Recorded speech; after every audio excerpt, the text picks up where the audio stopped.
Cosmic here, welcome to the channel, and just a couple days ago, Egman hosted a almost 100-player Union Arena webcam battle, and we got the top 16 that we're going to be talking about today. Now, first and foremost, I do want to give a huge thank you to Egman for putting on this event, obviously, having it streamed and all that stuff. So if you want to catch all the games, make sure to go check out his YouTube channel, and then also the players for coming out and just enjoying Union Arena, because, I mean, this was on a Tuesday night randomly, and 6 rounds on a Tuesday night, especially after work or other obligations can be a lot, so huge shout out to all the players, and also this event being so important because it is the last kind of major event before the Orlando regionals that we have coming up. Yes, in Bandai Card Fest Games Orlando, there's going to be two 256 player events where we're going to see what comes out on top after a grueling number of rounds over the 2 days. And then also the champion of each one of those events is going to face off in a grand finale where the winner is going to get a trip to Japan, which is really cool to play in Worlds. Now, how all that's going to work, we have to wait and see, but hey, at least that's what the website said. But beyond that, I did want to cover a couple things kind of up front. You'll notice I did add this color breakdown right above me because, as I've mentioned in a lot of other videos, right, we talk a lot about how blue and purple are really kind of the key all-stars of Union Arena time and time again, at least until later sets, just due to the consistency and power level that they have. So that's exactly what we see here. Not too surprising. And then we do see green kind of popping up as well. A little bit of that just being with Lancelot is going to be a deck I expect to get a lot more traction. And then Kurapika just being a fan favorite and still just consistently performing in overall Union Arena. So we have the top 16 breakdown in the middle, and then there on the right side, we do have just the overall meta breakdown. So yes, the one thing I will say up front is it does look like Code Geass is, a bit strong out of the gate for purple, but honestly, I felt a lot of this was people just not knowing how to play against it yet, or, just not being familiar in general with the play patterns because it is so new. And then also people just wanting to dive in, or maybe the people who've been playing other decks and were waiting for their main set to come out, they probably finally swapped to the Gawain deck and are really excited to be playing Code Geass. So again, if you want the full breakdown and you want to see why someone might have ran only 3 copies of Gawain versus 4 in some of the other lists, all the lists are going to be on Egman's website. I'll have a link for that down below. But as I normally just cover in these videos to, well, not make them 45-minute plus rants, right, about every single list, I just talk about the top placing archetype for each one of these. So first and foremost, we're just going to start with Shawn's take on Purple Code Geass. And yes, as I mentioned, I think it is just very, very strong. This is very similar to the list that I posted in my Code Geass video with a couple changes here and a couple cards swapped around. But overall, this is a deck that is going to reward players for finding the certain lines. We have the C2 that gives us a little bit of extra draw power. We have the combos that you can pull off with Gawain and Gurren. There's just a lot of cool stuff that you could be doing in this deck. And the one thing I really want to stress too, while a lot of people are still very happy to play Bleach, and I think Purple Bleach is very good, just for a side-by-side comparison, right? And again, I do think Purple Bleach is a tier 1 deck. Let me get that disclaimer out of the way.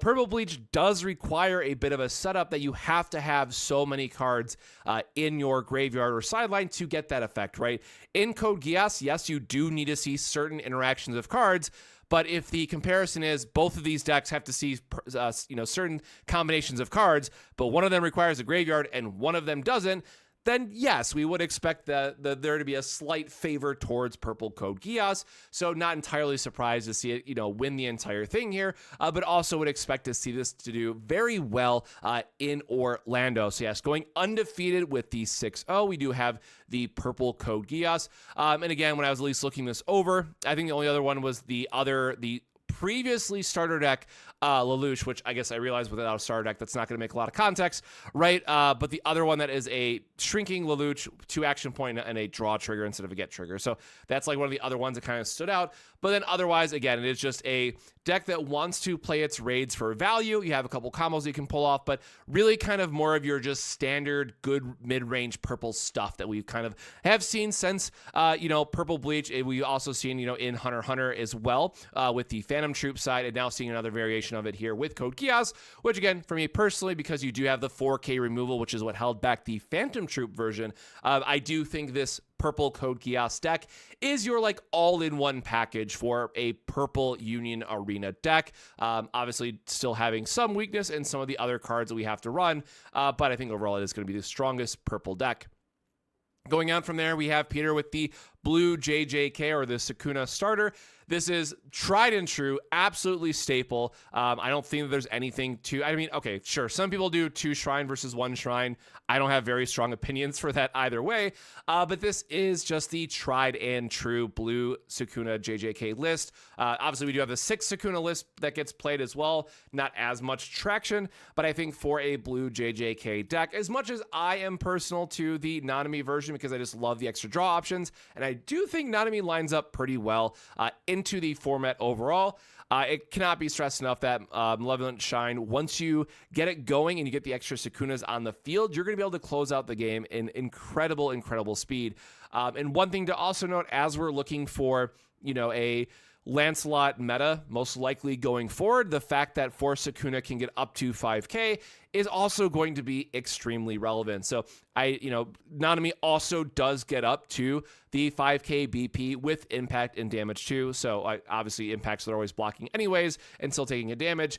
But Sukuna, at least in just by comparison, I do think gets there a little bit easier just in terms of like the BP and the impact gaining, where Nanami, you really have to hit the color triggers. You really got to try to get down to 15 cards less in deck, and you are more likely going to have to wait until the very late stages of the game, right? Where the 4 Sukuna does, to be fair, because of all the extra filtering, does have the more high roll potential. If you find your Sukuna's fingers early, you can start that 5k impact much earlier on, where no matter what Nanami says, I have to care about 15 cards less in deck. Doesn't matter how you get there. If you didn't see all your Makis and your Sukunas, too bad, right? Where, again, Sukuna does have a little bit, at least the high roll potential to get you the Sukuna's fingers. And then also, again, just Sukuna's finger in general, amazing card. Yes, it does lower your character density within the deck, but the fact you get a basically free cycle out of it, plus it's for a payoff, I do expect blue JJK to stay around, because especially, again, in best of 1 format, we love to see extra draw effects. So Sukuna's Finger being able to be played for free, as well as being part of our payoff strategy that we want to lean into, I think does wonders for the deck, and why I definitely expect blue JJK to perform very well in Orlando. Moving on from there, the wonderful Lancelot deck, and this one is a little bit different. So I kind of hinted at this in my Code Geass deck list, so huge shout out to Tanner here, but there's actually like 3 kind of different Lancelot decks that you can put together. At the end of the day, they're all focused around the 4 Suzaku, 6 Lancelot, and 8 Lancelot in terms of like the 4 that are always consistent, and then beyond that, it kind of just depends on what you want to see. Also, I should also mention the color trigger, right? Because it's a draw and it's a color trigger, so you always want to be playing that too, as well as just being a Suzaku. So like, okay, those 4 cards generally are kind of like all pretty consistent. And then when we go to 8 energy, of course, you do need to have a higher density of double energy providers, but there are a couple different ways that you can ultimately get there. This one having a little bit higher of a 0 count, giving you a little bit more protection for your early game. The 2 energy drop, double energy as well, just to smooth out your early turns. And then also the additional raid value here, just giving us the option, right? If we do want to raid into it, get a 4K body, does give you some more options there too. So the Siegfried side as the other, like the 5 drop, there are some other raids that you can mix in here, but ultimately Lancelot is going to be known as this just late game powerhouse of a deck. Again, it does cost 8 energy. It takes a while to get there. You have to be just doing nothing the entire game to let your opponent get to 8 energy and not feel like they're kind of already on the back foot by that point before they start turning the corner, where you can just, take some early damage if you really have to. But it is, again, something that in a best of 1 game, we do have at least the extra draws with the 3 Suzaku, right, to give us the extra power to dig deeper through our deck, but it is not as consistent as it were for the blue or purple decks, given all the extra draw triggers that we get, as well as just other cards that want to be filtering through the deck, right? So both coming out of life and the cards that we actually play, we do actually have, usually 8 or 12 copies, even depending on the deck. But here we do have the color Suzaku, as well as the 1 drop that have our draw triggers. So we do have a little bit more here, but you would really like to see more on play type of effects, like the Maki, like the 4 Sukuna, right? Like the Krollo, even for the Phantom Troop that always will draw an extra card, right? Or Testing Gate is another great example, right? All these ways to say that blue and purple, consistently have more draw power in them. However, Again, you have an absolute insane bomb as Lancelot here, comes down, wrecks the battlefield, and also just beats a 5k blocker that, if this sticks on board for a turn, if your opponent doesn't save the removal for it, it's going to feel very rough to try to claw back from that position, especially if they land a second one on the next turn. So very solid deck. Definitely expecting to see more of this in the near future. Now, Tyler has... I thought it was a Renji Rush list at first, and then I saw the other parts of it. So this one is definitely a little bit more hybrid. It does actually have a good amount of the, raid fodder that we want to be playing. Obviously, just a 2-2 split is not as, it's not the full 4-4 that we could do, but instead a really nice nod here to the Nell 2 that has the Nullify Impact. And look, I've said on this channel a ton of times before, I am not the biggest fan of Nullify Impact cards in general because they're always very awkward to find, or you have to just play them early and then it feels very bad to keep them on the board, right? It's one of those things that it can feel very, very bad to play when you need it. But this is something that if you save it for the right time, and we know that a lot of impact is going to be in the field, this could be an MVP. So, if we're expecting a lot more Lancelot, I wouldn't be surprised if the number of Nullify Impacts do increase. But this is very much you really got to know your meta sort of thing, where I would have really liked to have seen just, open field. Nobody knows what they're going to be playing. I would have went into this to the assumption that Code Geass wasn't going to be played as much because a lot of people in the community Discord were saying they weren't able to get their cards. I would have went on the full for Renji here just because there's not a lot of other impact that we really care about to be played. Or again, if Sukuna's getting there, they're already way late game and way getting ahead anyways, right? That it's not going to matter too much. So this is definitely one I think is going to be a meta call. But again, overall, really do like to see this list. I do think Purple Bleach is fine to play in either version if you want to take this a more hybrid approach where you do have some of the bodies here, or if you want to go full on traditional, playing the 4 Rukia, 4-3 Rukia, because it just gives you so much filtering that the deck honestly wants for the other, parts of the engine, or if you just want to go full Renji Rush, 4K bodies, slam it on the board, and, try to attack quickly, you can definitely do that as well. So very curious to see where this lines up going into Orlando, but it is one I think that, again, if we're looking at, what makes a top 8 cut, I think all of these decks are very reasonable to assume that one copy of them makes a top 8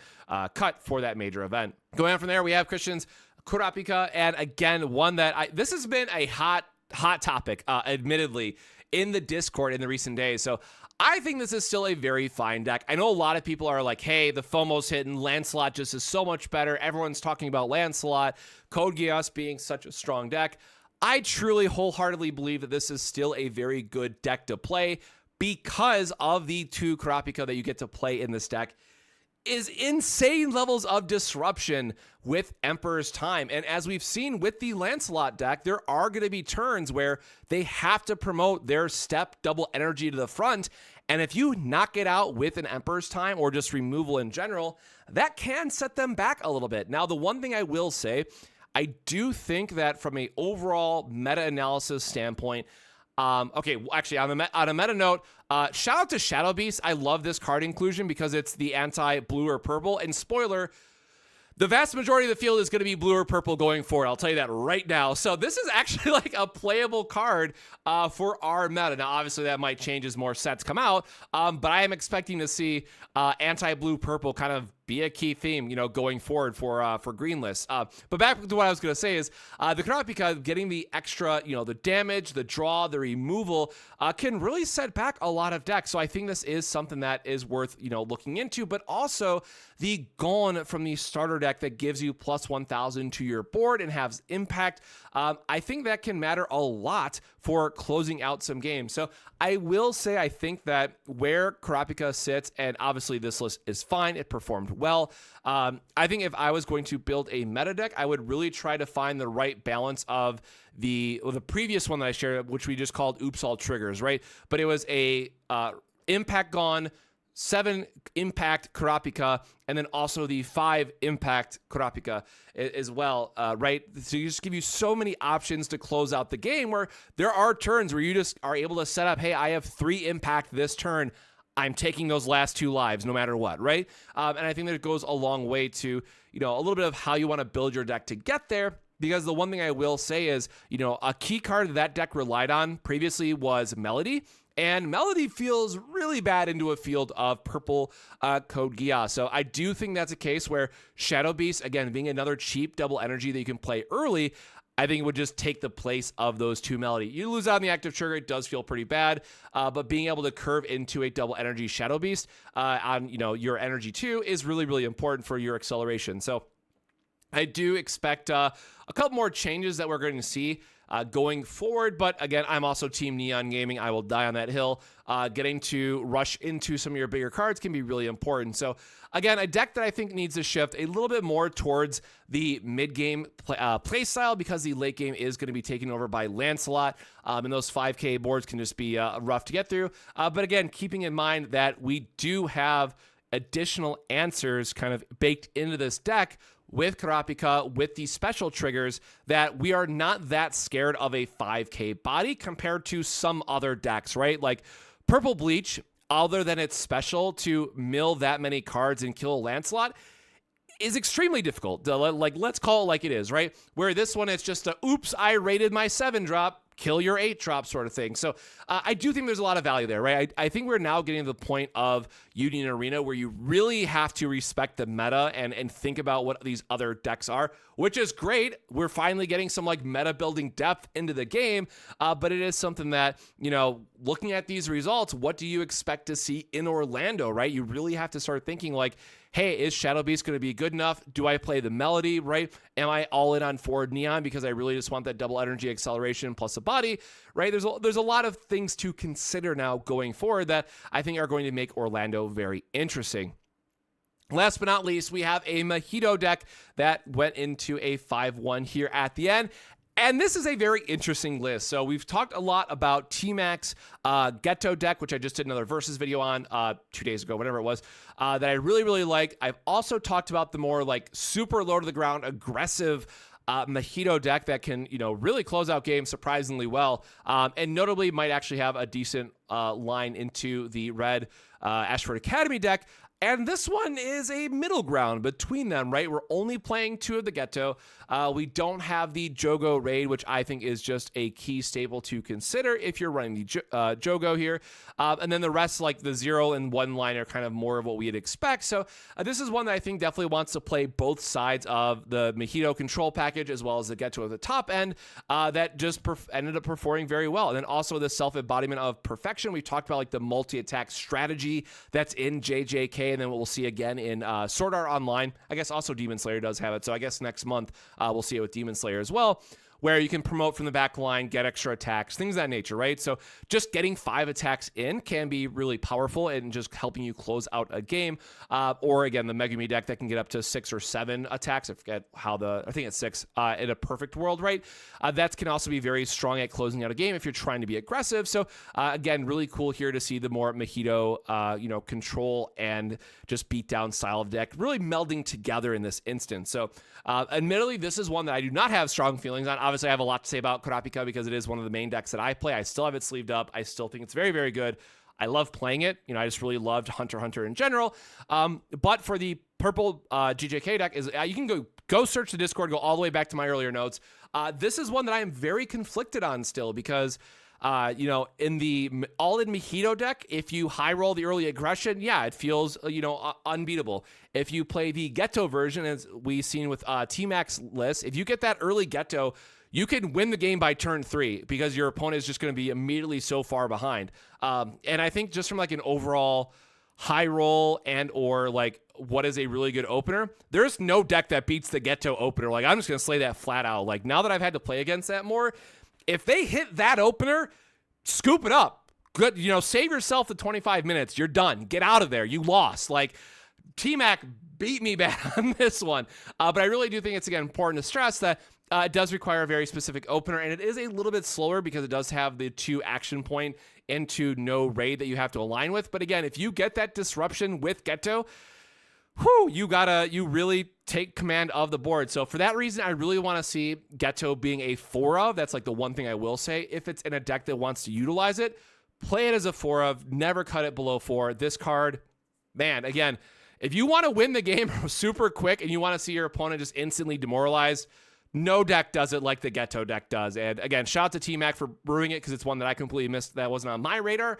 Because again, it wasn't played in Japan. It's not a deck that I, would have thought to build, because on paper, losing your own board feels really, really bad in Union Arena. But because he makes it at parity and you're able to get value off it as well, yeah, the Ghetto is very strong. So that is our top 16 breakdown for Eggman's event. Again, all these lists I think are definitely worth checking out for your Orlando testing prep. So definitely make sure to get ready for that. Sleeve them up, just proxy them out, right? Eggman has a deck builder. You can just print them off the proxies, sleeve them up, and you're good to go. So, really no excuse to get in the reps leading up to, right, the big event. So with that, again, I want to give a huge shout out to Eggman and the players for coming out and enjoying some Union Arena. And then also for everyone who will be joining us in Orlando for 2 really awesome events. Again, it's been really cool to see so many comments of people saying like, hey, I'm playing my first TCG, or I really like Union Arena. It's just a side game to pick up that I can play with some of my other friends and other card games.